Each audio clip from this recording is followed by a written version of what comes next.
Good morning. Welcome to One Baha'i, that regular show where I just talk a little bit about how I understand the Baha'i faith. As you know, it's nothing official, it's just one individual. So this morning I'm kind of amused because I'm still trying out this new camera. It's a cell phone, as I'm sure you can tell. And I'm not really sure where to look. But the cool thing is you get to see both of the paintings behind me. The one here is a painting by my mother. I love it. It's one of my favorite pieces. The other one, I'll give you a bit of a look at it here.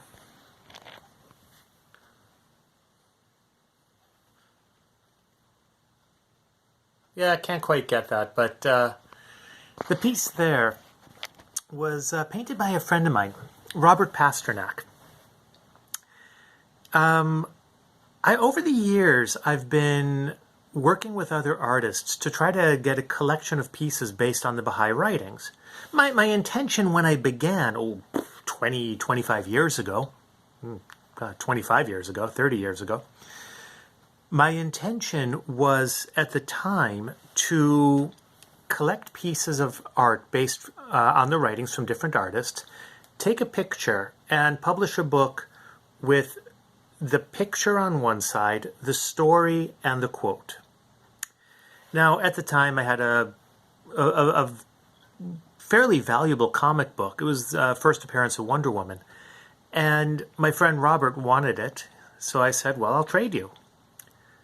And after a bit of discussion, I explained the project. He decided to go with it. He's not a Baha'i, but he read the Tablet of the Holy Mariner and painted this piece based on it. I could do more about that later. But you know, the reason I'm mentioning all this is not just because I love artwork, but because I was reading something from Shoghi Effendi. I'm going to pull it up on my computer here. And you know, when you're reading the writings, things start to swirl and ideas start popping up here and there, and then they move and blend and they swirl like marbleized paper. It's just, you get the most beautiful patterns out of it. So I was reading this passage from The Guardian, from Advent of Divine Justice, page 42, where he begins talking about the teaching outline, the outline for the teacher. And he starts, having on his own initiative and undaunted by any hindrances with which either friend or foe may, wittingly or unwittingly or deliberately, obstruct his path, resolve to arise and respond to the call of teaching, let him carefully consider every avenue of approach which he might utilize in his personal attempts to capture the attention, maintain the interest, and deepen the faith of those whom he seeks to bring into the fold of his faith. So, being me, I have a hard time understanding the whole sentence. Is this where I'm supposed to look? I'm used to looking at the screen, the middle of the screen. So anyways, I have a hard time following it. So I like to outline it. I like to pull pieces out. And when I did that with this paragraph, and it's in the link, so you can take a look at it for yourself. When I did that, I saw 14 steps. Now, other people may break it down differently, and that's okay. The first was to resolve to arise and teach. That's the first step. The first thing we need to do is we need to make that conscious decision to get up, go out, and teach. Now, that could be a fairly blind thing. You might just run up to everybody on the street and go, "Oh, Baha, Baha, Baha, Baha'i, Baha'i." But that's not teaching. That's just saying a word. Teaching is this deep, heart-to-heart, personal connection. It's bringing somebody closer into contact with the writings, and it's helping them become more aware of the divine nature and station of Baha'u'llah. So, the second step, consider every avenue of approach. back in the day, I was an artist. I still am. I guess I am, It's how I make my living. And I said, all right, well, here's an approach. I want to use my work, my artwork, to teach the faith. Now, at the time, I didn't know how. I wasn't able to incorporate the teachings into my pieces. So I said, well, I'll get my friends who are artists to do it.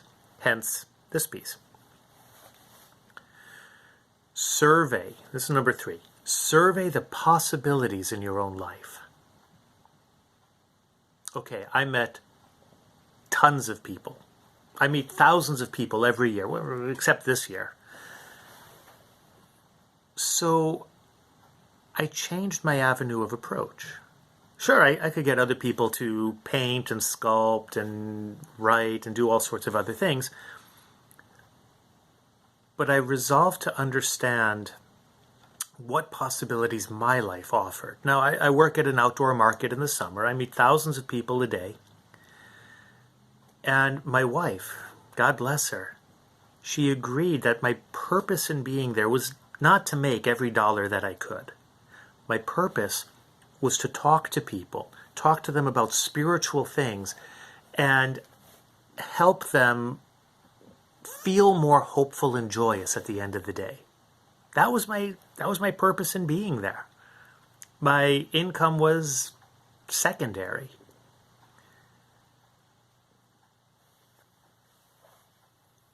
So this was one of the possibilities that my life offered. Now, recently, I can't go to the market. I can't teach the way that I want to teach, the way that I'm used to teaching. So I had to find a new way. I had to survey the possibilities in my own life. And this is what I came up with. Proceed intelligently and systematically. Well, I'm doing it every day. 5 days a week, actually. Devise methods to open ways to more contacts. Okay. I'm sharing this on Facebook. I'm putting it on YouTube. I'm talking to friends about it. I'm advertising it. I'm starting to share it more and more as I can. Step number 6. Bear in mind dignity. Well, I'm trying to be dignified in this. I mean, I'm not a professional. I'm not claiming to be a professional. I'm not claiming to be an authority. I'm just an individual. But I'm trying to maintain a sense of decorum. I'm trying to curtail my sense of humor so that it's reasonable. Consider the degree of the hearer's receptivity. Now, see, that's a difficult one. The only way that I can do that through this is through feedback.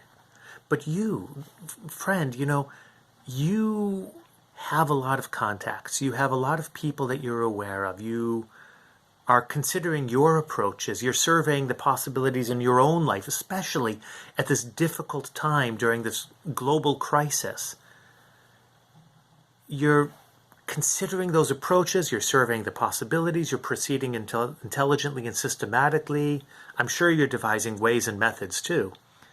I know you're bearing in mind the dignity. You have the ability to consider the degree of your hearer's receptivity. Now, I'm going to stop after this step, just so you know. We're not going to do 9 to 14. We'll do that next time. But consider the degree of your hearer's receptivity. I remember one friend of mine, very dear friend, I love him to bits. And whenever he would start teaching the faith, he would almost immediately say that Baha'u'llah was the return of Christ. And you could just watch these walls go up in front of people when he did that. And one day I asked him, I said, why do you use that line? He says, well, because it's true. Yeah, but just because it's true doesn't mean you have to say it immediately, because the degree of the hearer's receptivity is what allows them to hear or reject whatever they come into contact with. Baha'u'llah in the Kitab-i-Khan spent fully half of the book bringing up the degree of receptivity of the uncle of the Bab. The uncle of the Bab asked a series of questions about, how can my nephew be the promised one? Reasonable question. And the nature of the questions demonstrated that he was working on a false premise. For example, he asked, how is it that the Bab, who was executed by this point, how does he show the sovereignty of the promised one? Or why didn't he show why didn't he show this sovereignty? Well, the premise is that he didn't. But the reality is that he did. And Baha'u'llah had to slowly build up the capacity in this man to hear the answer to his question. It was based on a false premise, based on his limited understanding, and Baha'u'llah gave him the tools to begin to understand.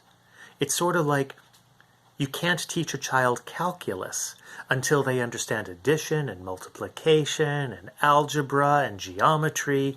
You have to build it up step by step. So we have to consider the degree of the hearer's receptivity. When I gave this piece to Robert, I considered his receptivity. I thought about his interest. He's a great science fiction artist. And naturally, it occurred to me to naturally give him the Tablet of the Holy Mariner. So as you go about your weekend, I'd like to hear what insights you get out of these 7 steps out of 14 that the Guardian talks about. Page 42, Advent of Divine Justice. Now, it might not actually be 42 in your edition. I'll post it here. Thank you very much for joining me today. Don't forget to hit the like button.